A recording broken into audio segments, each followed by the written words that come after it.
آج ہم بات کرتے ہیں سیدہ اسماء بنت ابو بکر صدیق رضی اللہ تعالیٰ عنہ کے بارے میں۔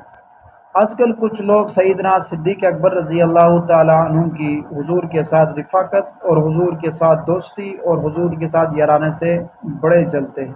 بڑی ان کو تکلیف ہوتی ہے اور ان کی کوشش یہی ہوتی کہ کسی طرح یہ دوستی کو الگ کر کے دنیا کے سامنے دکھایا جائے، لیکن میرے رب کو یہ منظور تھا کہ حضور کا سب سے اکلوتا اور سب سے پیارا دوست سیدنا صدیق اکبر تھا۔ صرف یہی نہیں بلکہ سیدنا صدیق اکبر رضی اللہ تعالیٰ عنہ نے اپنی پوری خاندان کو حضور کی خدمت کے لیے ایسے لگایا کہ آج تک دنیا اس پوری خاندان کو سلام عقیدت کے نظر سے دیکھتی ہے۔ غار ثور کا واقعہ ہم سب نے تو اس کو پڑھا ہے، دیکھا ہے، لیکن اس کے اندر ایک کردار سیدہ اسماء بنت ابی بکر صدیق رضی اللہ تعالیٰ عنہ کا بھی ہے۔ چلے ان کا نام اور ان کا پس منظر جانتے ہیں کہ سیدہ اسماء بنت ابی بکر صدیق رضی اللہ تعالیٰ عنہ ہے کون۔ ان کا نام اسماء ہے اور والد کا نام سیدنا صدیق اکبر یعنی ابو بکر صدیق رضی اللہ تعالیٰ عنہ، جو ہجرت کے وقت رسول اللہ کے رفیق سفر اور غار ثور کے دوسرے مکین تھے۔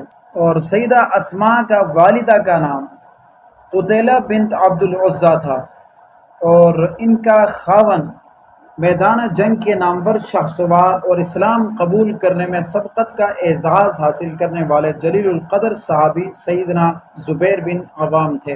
والد کی جانب سے ان کی ہمشیرہ ام المؤمنین سیدہ عائشہ صدیقہ تھی، اور ان کا ایک بیٹا تھا جن کا نام عبداللہ بن زبیر تھا۔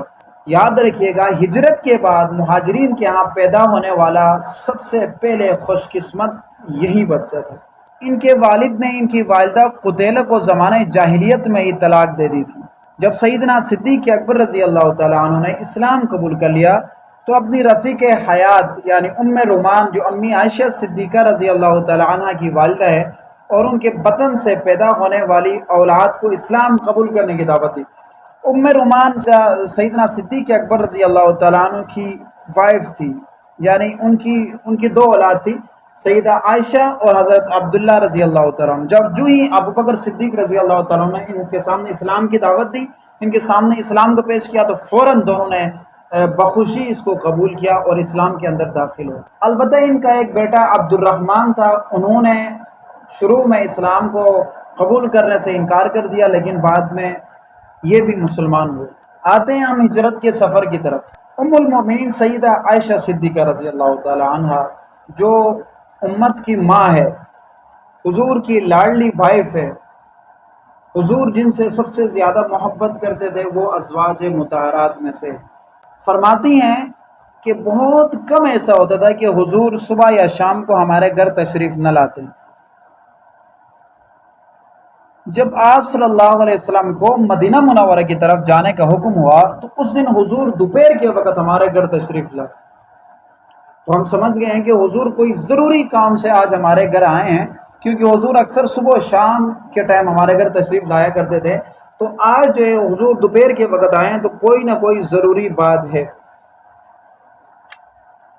جب آپ گھر میں داخل ہوئے تو سیدنا صدیق اکبر رضی اللہ تعالیٰ عنہ سے حضور نے فرمایا، صدیق اکبر اگر آپ کے گھر میں کوئی ہے تو ان کو باہر بھیج دیجیے، میں نے آپ سے ضروری بات کرنی ہے۔ سیدنا صدیق اکبر رضی اللہ تعالیٰ عنہ نے حضور سے فرمایا، حضور میرے گھر میں کون ہو سکتا ہے؟ میرے گھر میں یہ میری دو صاحبزادیاں ہیں، ان میں سے ایک اسماء بنت ابی بکر ہے اور دوسری امی عائشہ صدیقہ رضی اللہ تعالیٰ عنہ اس وقت گھر میں موجود تھی۔ آپ صلی اللہ علیہ وسلم نے فرمایا کہ اے صدیق، کیا آپ کو خبر ہو گیا ہے کہ مجھے مدینہ منورہ کی طرف ہجرت کرنے کا اللہ کی طرف سے حکم ہوا؟ سیدنا صدیق اکبر رضی اللہ تعالیٰ عنہ نے فرمایا کہ حضور میری بھی اتنی اوقات ہے، میری بھی اتنی قسمت ہے کہ اللہ نے مجھے بھی اجازت دی آپ کے ساتھ جانے کی۔ حضور نے فرمایا جی آپ کو بھی اللہ نے میرے ساتھ ہی ہجرت کے سفر پر جانے کا حکم دیا۔ امی عائشہ فرماتی ہیں کہ میں نے اپنے والد کو یعنی ابو بکر صدیق رضی اللہ تعالیٰ عنہ کو کبھی زندگی میں زیادہ خوشی کی وجہ سے روتے ہوئے نہیں دیکھا تھا۔ پہلی مرتبہ میں اپنے والد کو سیدنا صدیق اکبر کو زیادہ خوشی کی وجہ سے روتے ہوئے میں نے دیکھا۔ فرماتی ہیں کہ جب مکہ کی گلیوں میں اندھیرا چھا گیا، سنسان ہو گئی،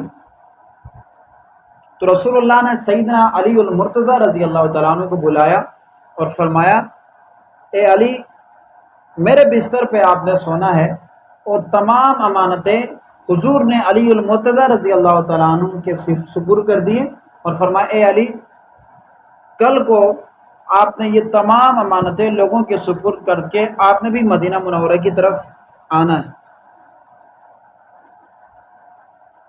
پھر ہم سیدنا ابوبکر صدیق کی رفاقت میں سور پہاڑ کی طرف روانہ، اور وہاں ایک غار میں داخل ہوئے۔ عبداللہ بن ابی بکر قریش کی کارروائیوں کو، یعنی رسول اللہ نے ان بہن اور بھائی کی ڈیوٹی لگائی۔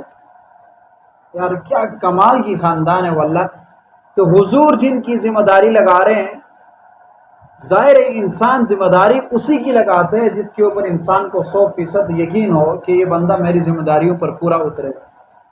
حضور کو خوف ہے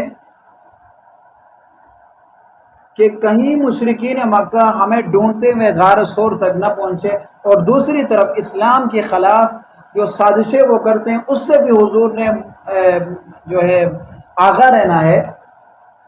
اب اس سے ایک بات تو نفی یہ ہوتی ہے کہ حضور جو ہے غیب کے جاننے والے نہیں۔